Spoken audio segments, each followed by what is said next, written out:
What's good, YouTube? It's Zeke the Freak here, and welcome to another episode of Doubles Domination. So, we're taking a look at a couple matches today that I had last night.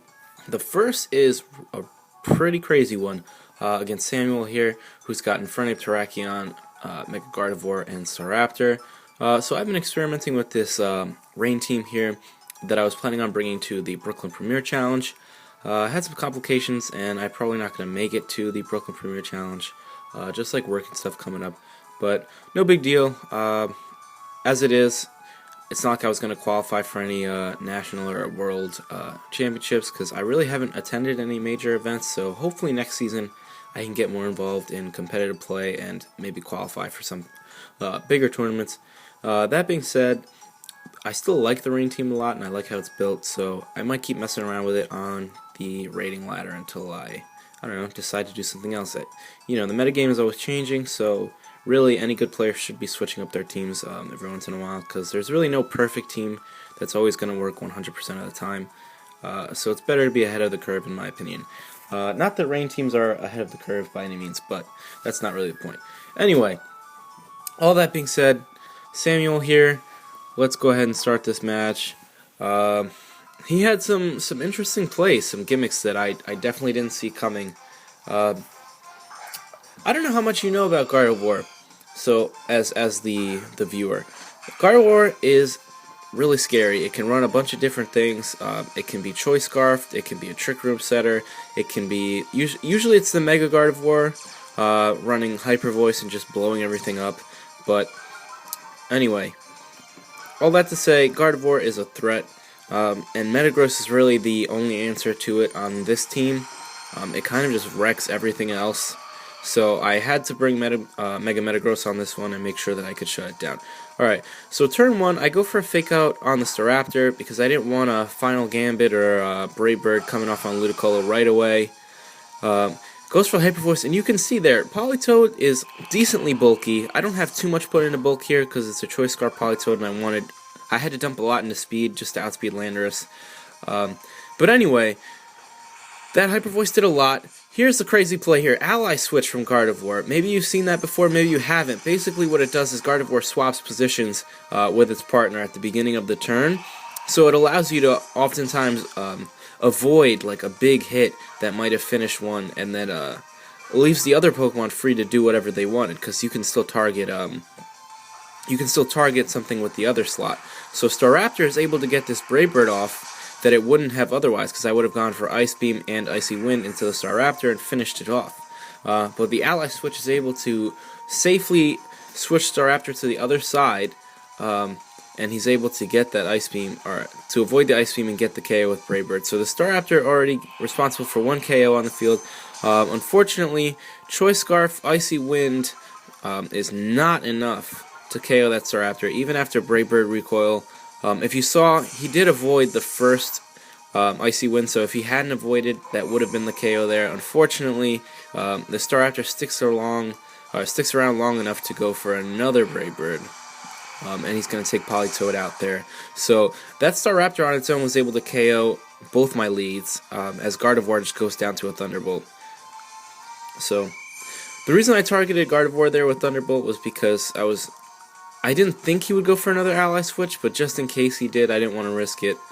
And he already had enough damage on him that I was figuring I could finish him off. So either way, we both lose both our leads, and we're both down to the back 2 on this turn, which I don't mind at all. I don't mind trading 2 for 2. Mega Metagross is going to come out, and I have a lot of things to watch out for here.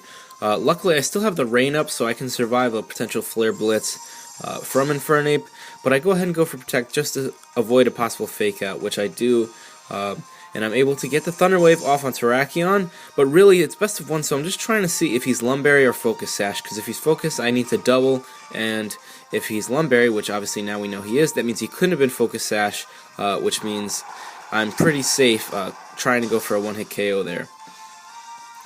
Okay. That does mean, though, that Infernape could potentially be Focus Sash, so I do have to watch out for that, because a lot of them like to carry that.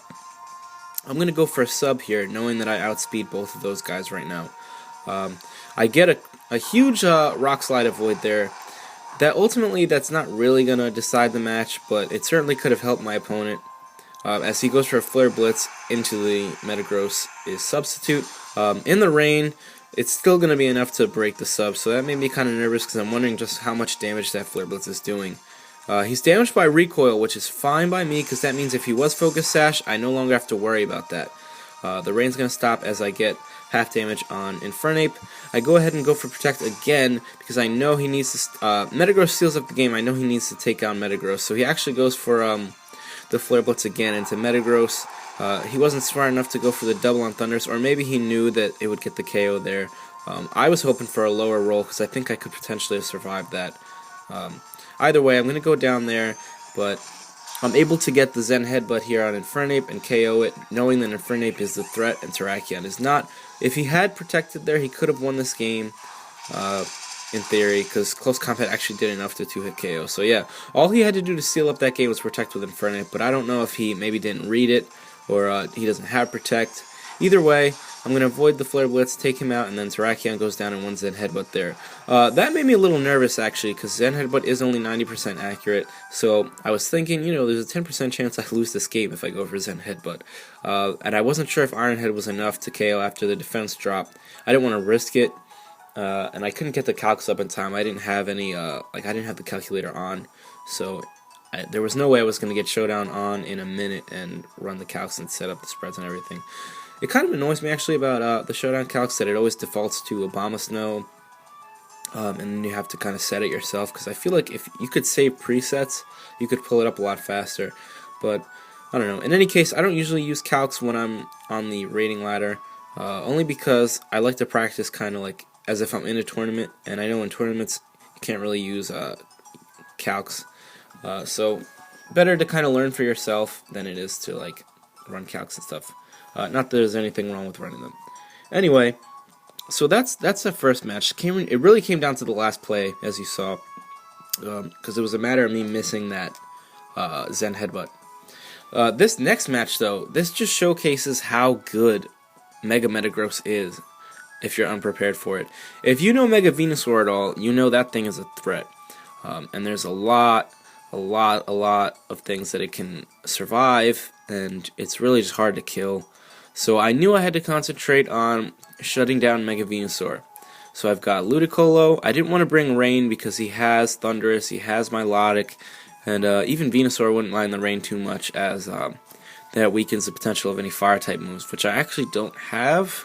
I did have Flamethrower on my Hydreigon for a while, but then I decided Life Orb Protect was a little more useful than Choice Specs Flamethrower in my 4th slot, only because I already can't protect with Thundurus or Ludicolo, and I didn't want to not be able to protect, or Politoed. I didn't want to not be able to protect with 4 of the Pokemon on this team, so that's why I opted for the Life Orb. Anyway, Sam's got Milotic, Conkeldurr, Mega Venusaur, and Thundurus. So, key to winning this one is really just shutting Mega Venusaur down. Mega Metagross, like I said, puts in work here because he's got, 2 things that he can just one-hit KO, and Thundurus he can just about one-hit KO, or at least solidly 2-hit KO.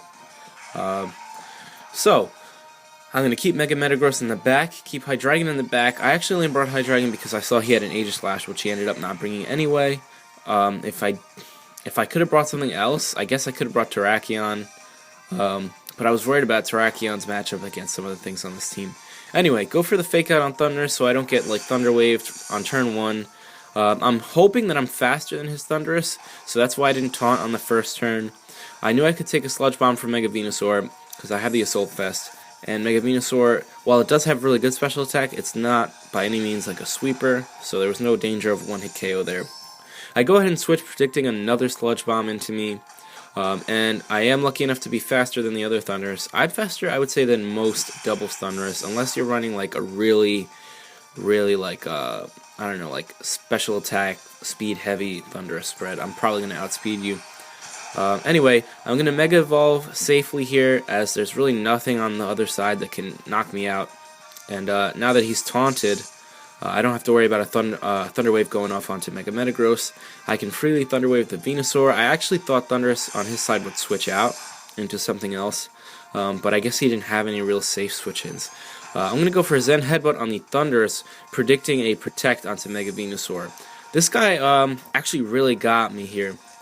He gets a fully power there, but he was really messing with my head because I kept waiting for the Protect with Venusaur, and I don't know if he just didn't have Protect or if he just he didn't want to go for it because he wanted to keep the pressure up, or maybe he just assumed that I was gonna that I was gonna think he would Protect. I don't know. Either way, I double into the Conk here because I know how bulky these things are, and I figured he'd probably be EV to survive a Zen Headbutt from me.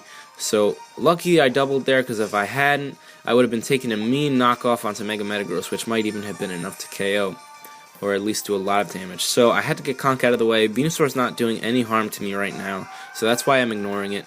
I don't want to lose Metagross here because I need Zen Headbutt to win this game. But really, like I said, Mega Venusaur is just not an issue right now, so I'm kind of ignoring it for now. I'm going to get behind a sub as he goes for, I think, a Leech Seed on this turn.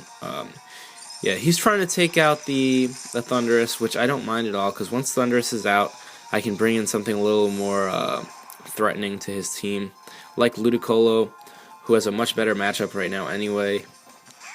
So, I basically already have this wrapped up. All I have to do is get rid of the Milotic, and the Venusaur is just done. And Venusaur, I mean, he can Sludge Bomb the Ludicolo, but outside of that, there's not much he can do. And now that Milotic is protected, all I have to do is Giga Drain Milotic on subsequent turns, and then I basically wrap this up.